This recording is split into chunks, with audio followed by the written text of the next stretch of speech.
Welcome to the Story Learning Podcast, regular doses of language learning tips and motivation to help you become fluent in any language. With me, Olly Richards. For language programs, books, free resources, and much more, visit StoryLearning.com. Good evening, everybody, and welcome back to the podcast. Fantastic to have you here. It's been a while. I've been struggling with consistency a bit recently with the podcast, with a lot of traveling going on and other things. But I just thought I'd sit down and record this episode for you now. I'm actually talking to you from my hotel room in New York. I'm staring out of the window looking at the Empire State Building right now, lit up in the night sky. Beautiful sight. And I'm just in New York for a couple of days. And I flew in this afternoon, actually.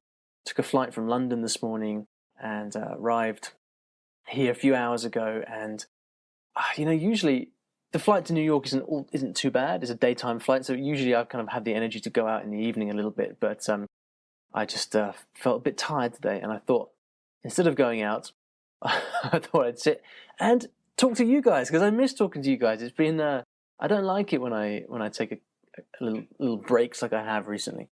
Consistency, as we know, with language learning is the name of the game, and so I tried to bring this idea of consistency to everything I do, whether it's writing blog articles, going to the gym, or podcasting. And so what I thought I'd do today, because I'm in a kind of a pensive mood, and I always find that traveling makes you think and reflect on your life, is I thought I would look back on the last few months since my trip to Thailand to learn Thai and talk a little bit about what's happened over the last few months and hopefully some of the things that you might be able to learn from my own experience. So, you may know, if you're a longer-term listener, that a few months ago I went to Thailand and I spent 2 weeks learning Thai intensively.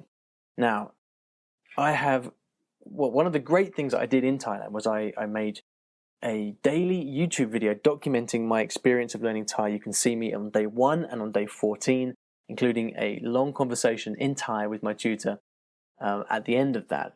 So if you haven't seen that, then definitely go and check that out. You can find my YouTube channel by going to youtube.com. Well, actually, just go to YouTube and search for Olly Richards. That's the best thing to do, and you'll find that there. I'll put a link to that in the show notes as well.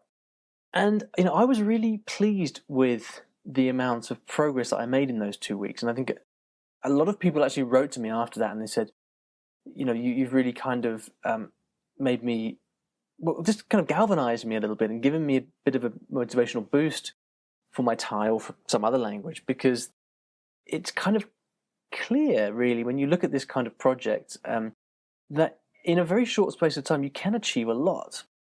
But I don't want to talk about that so much because I've covered that in a previous podcast episode. What I'm more interested in and what I've been thinking about, what I was thinking about in the airport in Heathrow this morning actually was what's happened since then. Because if I have achieved what I did in those 2 weeks learning Thai, well, what should have happened over the last 3 months since then? I should be pretty damn fluent by now, right? Of course I'm not. If anything, I feel like I've slipped backwards.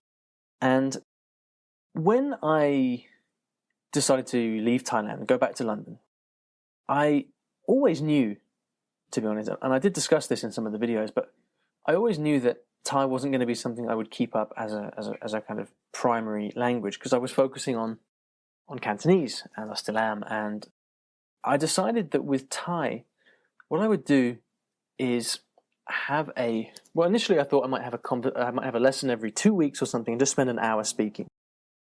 Instead, I actually decided to contact my teacher from Thailand and actually have a weekly lesson. So now we have a weekly lesson, and every Friday morning I sit down and I speak Thai for an hour with her, and it's great.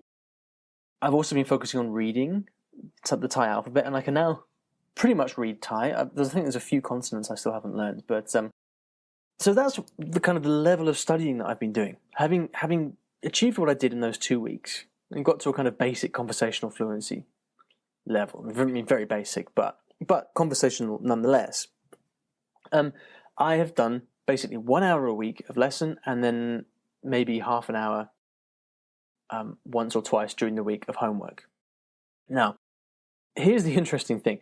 I mean, I don't know how much language study you do on a weekly basis. Maybe you're kind of listening to this thinking, well, yeah, that's about what I do, or maybe you do a little bit more. Hopefully you don't do any less. But during busy periods, you might.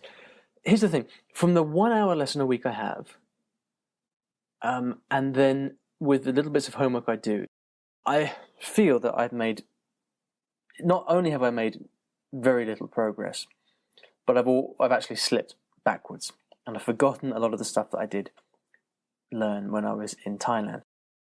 Now, it's very interesting for me to see this happen, because usually when I study a language, I just study one language and I go at it fairly intensively. So I'm studying every day, having multiple speaking sessions throughout the week. Not the case with Thai, and I have been shocked actually at just how much I've forgotten, and more to the point, how little progress I've made. The one tangible thing I have done is to learn to read and write Thai, which obviously should not be underestimated, and my homework time has actually been spent learning to read and write. So it's possible that if I had decided not to learn to read, then I might have done better. But nevertheless, it's far from stellar, the progress that I've made.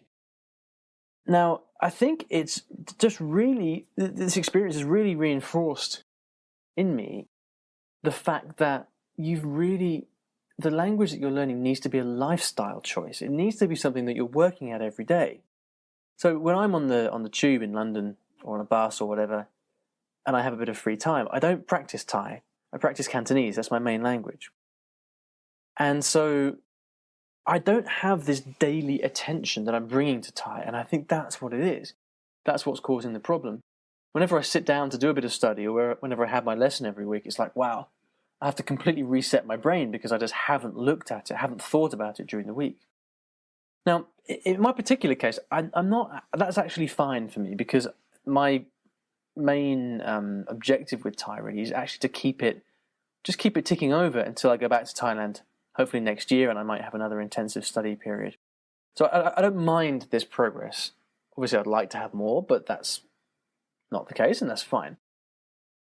I think the thing I really want to say is that thing about the lifestyle, the fact that you have to the language that you're learning needs to be the thing that your attention goes to whenever you have a free minute during the day. Whenever you want to relax and watch a film, whenever you're kind of sitting on the train and you have a bit of free time, whenever you think about a friend and you want to send a message to them. When your attention goes to the language on a regular basis, you learn and you improve and you get used to the language. That's where progress comes from. I've felt a lot of progress in my Cantonese over the last few months because that's what I've been spending my time on. Not the case with Thai. So what I think I'd do is really encourage you to think about the language you're learning and think about the time that you spend with it. If you have days on end where you don't do anything, that's the first thing you should fix. If you tend to binge learn at the weekend, then you should spread it out a little bit throughout the week. If you find yourself sitting in the car or sitting on the train or the bus or whatever, staring into space or out the window, then that's time that you should be using to, even if it's kind of browsing through your flashcards. The attention and the repetition and the ongoing time that you spend with the language is what is going to contribute to you making progress and becoming fluent. So that's my rant over for today. I probably bored all of you to death, but I thought that it was quite interesting because these reflections sometimes can maybe, although they might be a little bit rambling, can hopefully form a connection with some of you in a way that a regular podcast episode doesn't. So I hope that was interesting. If I've connected with a few people, that message resonates at all, then that will be time well spent. So that's what I got for you. If you have a question for me, if you'd like to ask me a question, please go to iwillteachyoualanguage.com/ask, and you can leave me a voicemail question like I usually play on the episodes, and I'll answer that for you. Also, if you've had any value from these episodes, from the podcast in general, I'd really appreciate a review on iTunes. Not many people do this because I think they guess that other people will just do it instead. But actually, it really, really helps. So if you've got an iPhone or if you've got access to iTunes and you'd like to help me out by leaving a review, then please do. You can go to iTunes and simply search for I Will Teach You a Language and you'll find the show. Otherwise, you can go to iwillteachyoualanguage.com review for that. I'm going to Hong Kong in 10 days' time, and I can't wait.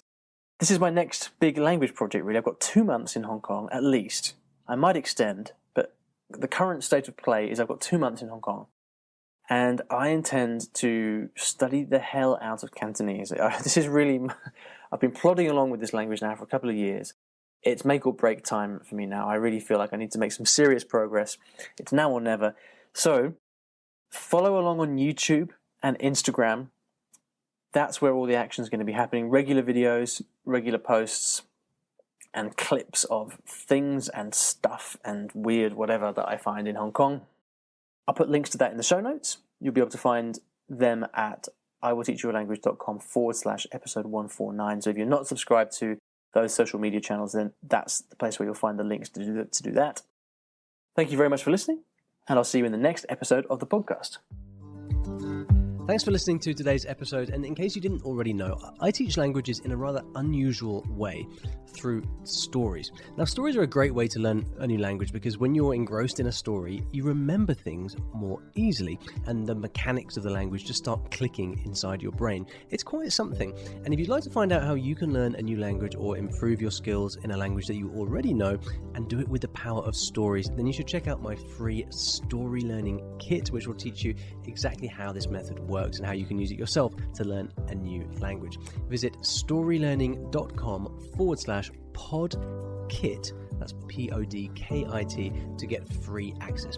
Inside, you'll find explanatory videos, masterclasses, worksheets, short stories to practice with, and much, much more. Once again, that is storylearning.com/podkit, PODKIT.